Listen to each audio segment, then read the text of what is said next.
So what I'm going to do is go back to the beginning and just go through how we developed from being an online database to our communities. And as I said, about 14 years ago, or going back even further, Austereo, the original company, which 40 years ago started these two iconic brands in Australia, actually came to fame and got their success by researching everything they did. They were a research-based company. In America at that period of time, it was starting to be a big thing. The days of DJs picking their own music and things way gone. The successful stations were going and using research to know what music they were going to play. And that's what we did. So every song that's played on successful radio stations is researched every single week. Back in the old days, we'd use phones, we'd get online, we'd get people, you'd play music hooks, 6 and 7 second music hooks down the phone. You'd ask people, do you know this song? Do you like it, love it, you want to hear it some more? And that's how the playlists for radio stations were developed. And we became very successful doing that, so successful that, like most successful companies, you get to a point where suddenly you've got to have cutbacks, and the thing that made you successful is the thing you cut back. So some period of time ago, they got rid of the internal in-house research and they went external. And I'd like to think that during that period of time, there's a correlation between them getting the research out and a rather tough time in the business. So for 6 years, they kind of languished a little bit, and then the decision was made to bring research back in-house. We need to get it back in-house. And that's when I got the opportunity to join the company, and that was my brief, to bring research back in-house. Now, at that time, this thing called the internet was going, and lots of people were doing things, and telephone research was kind of clunky, and it was kind of hard, and it was kind of expensive. So while everybody was debating about the fact you just could not do research online because it wasn't representative and don't do it, we kind of figured, well, let's give it a shot anyway and see what happens. Radio stations have very good connections with their audiences. It's not hard for us to get the databases. I can't tell you anything about recruiting because our people just come running in. We get about 2,000 people a week keep joining just for the privilege of telling us how we should be running our radio station. So it's a fairly easy thing to do. And so we started doing our music research online, and it became very, very successful. And we started doing show testing online and a whole range of content projects online. And we soon had about 100,000 people on these databases, or MROCs, I think we were calling them, market research online communities. And two things happened, and they say in life that success is when preparedness meets opportunity, and that was certainly the case in two parts of this particular journey for us. The first was at that period of time, just after we'd started, our CEO was rather panicky. He'd read these headlines that were coming across the world in the UK and the USA, that this new thing called an MP3 had just come out, and furthermore, a little thing called an Apple iPod was going to come out with 10,000 songs you can fit in your pocket, and the headline said, radio is dead. Why the hell would you ever want to listen to a radio station when you've got all the entertainment you ever need in your pocket? And as a CEO, he gave me a brief. He said, John, I want you to tell me I own shares in this company. Should I buy some more shares? Should I sell them all, or should I just sit? Basically, what's the future for the company? So we did some research, and thankfully we found out that, no, in fact, it isn't going to kill the industry. It's actually going to help the industry because it's going to reinvigorate and love for music, and people are going to find new music, and they still discover music with radio, and so we were able to give him some peace. But that was a very big step for us in the corporate area. And we now had two stakeholders that we were kind of working with. Content loved us, and we were working as a part of their department. Corporate was now starting to come to us and say, well, you can do some big picture planning for us.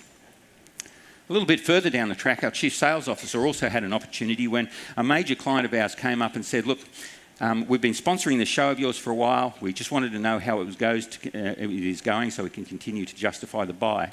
But unfortunately, we've done some external market research, and the research hasn't come back so well. So unfortunately, we think we're going to have to drop the $2 million we're spending with you every year.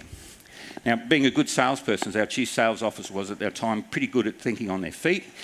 She'd remembered that the fact that we had these communities, so she threw a Hail Mary and she said, look, would you mind if we took your questionnaire and we put it through our communities to see if the results are the same? Now, the client actually loved us and wanted to be with us. It was hard to justify the buy, so he was quite happy for us to go and do it, which we did. We came back, we presented to him and his marketing department, his research department. They were really happy, loved the report, and we kept the $2 million. And I talked to him after and said, well, what was the main thing? Why did you trust our research more than your external research? What was the difference to you? And a smart guy knew a little bit about research, and he said, look, I know numbers aren't supposed to mean everything, but when we went to the external market research company, we only needed the people that were listening to your show to find out what was connecting with them. So we did a sample of 1,000 across these markets, but we only got about 200 people that were listening to your show. And I know numbers aren't everything, but we didn't feel very comfortable with that. We couldn't slice and dice it much. It didn't really tell us all that much. Now, then we saw your study, and it had 5,000 sample all listening to your show.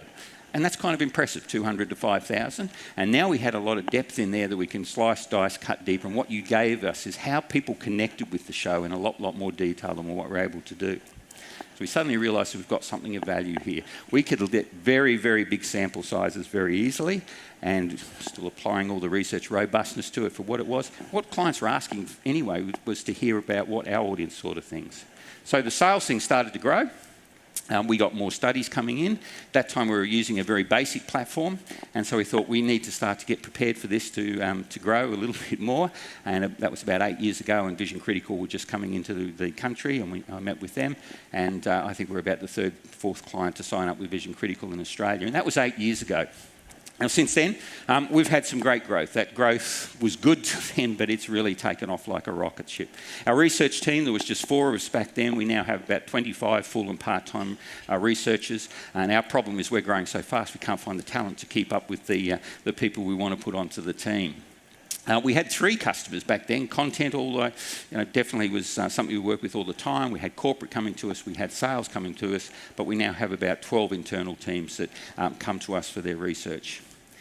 A big thing for me, and I'll keep coming back to this, is to go and sell the value of your organisation to get up to the C-suite. So we have a set of numbers that I keep repeating virtually everywhere internally. One of those is how much it saves. They'd gone external before, they'd come internal, and so I started to explain how much more research we were now doing with our communities.